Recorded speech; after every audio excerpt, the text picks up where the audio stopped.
बिस्मिल्लाहिर्रहमानिर्रहीम। सामीन इकराम, अस्सलामु अलैकुम वरहमतुल्लाहि वबरकातुहू। सामीन मुहतरम, आज की वीडियो में तमाम बीमारियों से शिफा के लिए खूबसूरत नूरानी और कुरानी अमल आपकी खिदमत में पेश करने की सआदत हासिल कर रहे हैं। सामीन, इस मुबारक अमल की बरकत से तमाम बीमारियों से शिफा मिलेगी, तमाम मुहलिक बीमारियों से शिफा मिलेगी। सामीन, अमल भी करें, परहेज़ भी करें, अद्वियात भी इस्तेमाल करें। तमाम असबाब इख्तियार करना सुन्नत है। अल्लाह जल्ल शानुहु का हुक्म भी है। असबाब के दर्जे में जो भी कोशिश हो सकती है करें अपने मरीज़ के लिए। आपके घर में कोई बीमार है तो उसके लिए असबाब के दर्जे में जो कोशिश हो सकती है वो ज़रूर करें। ज़िंदगी जो अल्लाह ने लिखी है वो तो मिलकर रहेगी, मगर कोई मरीज़ तकलीफ़ में ना रहे, इसके लिए आप हर तरह की कोशिश करें। रूहानी आमाल भी करें, नूरानी आमाल करें, इसके साथ साथ अद्वियात भी इस्तेमाल करें ताकि आपका मरीज़ सेहत याब हो जाए, ठीक हो जाए, तंदुरुस्त हो जाए। सामीन, लंबा अरसा किसी घर में कोई बीमार मौजूद रहे तो घर वाले भी तंग आ जाते हैं अपने बीमार से, अपने मरीज़ से। मरीज़ के अंदर भी चिड़चिड़ापन पैदा हो जाता है। मरीज़ भी बात बात पे गुस्सा करता है, छोटी छोटी बातों पे गुस्सा करता है। बहुत कम मरीज़ देखे जो सब्र से अपनी बीमारी के अय्याम गुजारते हैं, अपने वो अय्याम सब्र से गुजारने के लिए कोशिश करते हैं, उनकी तादाद बहुत कम है। दीनदार होते हैं तो भी ऐसा करते हैं, सब्र करते हैं, बीमारी के अय्याम सब्र से गुजारते हैं। या फिर कुछ लोगों की तबीयत ऐसी होती है, अल्लाह जल्ल शानुहु उन्हें सब्र की तौफीक दे देते हैं।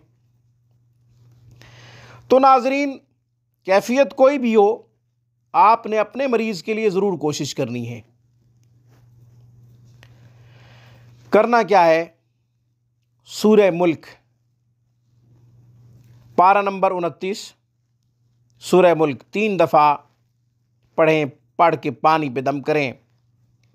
रोज़ाना की बुनियाद पे नया पानी दम करके मरीज़ को पिलाएं। सूरह मुल्क सिर्फ 3 दफ़ा पढ़ें, पढ़कर पानी पे दम करें, अपने मरीज़ को पिलाएं। और अगर मरीज़ ख़ुद पढ़ सकता है तो वो ख़ुद पढ़े, पढ़ के पानी पे दम करे, पानी पी ले।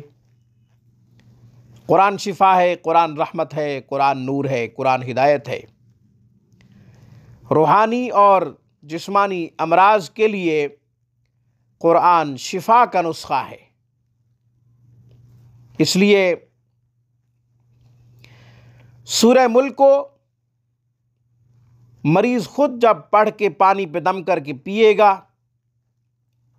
ज़ाहिरी अंदरूनी बीमारियां ख़त्म होंगी इंशाअल्लाह। कैंसर हो, यरकान हो, ब्लड प्रेशर हो, कोई भी बीमारी हो, तमाम अमराज के लिए ये मुबारक अमल जामे है। आप करके देखें, ज़रूर सेहत मिलेगी। हमने कुरान को छोड़ दिया, पसे पुश्त डाल दिया, बीमारियों के लिए हम कुरान को इस्तेमाल ही नहीं करते। अपने मरीज़ को कुरान पानी पे दम करके पिलाने से गुरेज करते हैं, बल्कि यहाँ तक कहते हैं कि ये काम मौलवियों का है। ये काम सिर्फ मौलवियों का नहीं है, तमाम मुसलमानों का है। तमाम मुसलमान कुरान को सब कुछ जब समझते थे, उस वक़्त मुसलमान की कद्र व कीमत थी। मुसलमान उस वक़्त रुस्वा नहीं हो रहे थे, जलील नहीं हो रहे थे इस तरह जैसा कि अब हो रहे हैं। उसकी वजह यही है कि हमने इस पे अमल करना छोड़ दिया। बरकत के लिए भी हमने कुरान को पढ़ना छोड़ दिया है। ना इस पे हम अमल करते हैं, ना इसको बरकत के लिए पढ़ते हैं। कम से कम बरकत के लिए तो कुरान करीम की तिलावत करें, कम से कम ये समझ के तो कुरान की तिलावत करें कि इसमें शिफा है।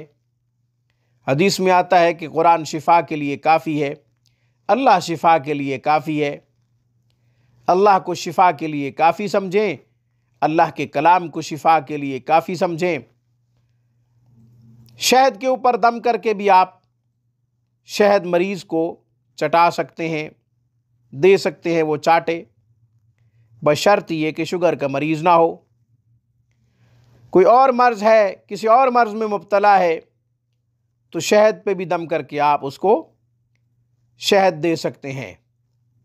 चूंकि शहद में भी शिफा है, कुरान में भी शिफा है, दो तरह की शिफा जब जमा हो जाएंगी तो मरीज़ को ज़रूर फ़ायदा होगा।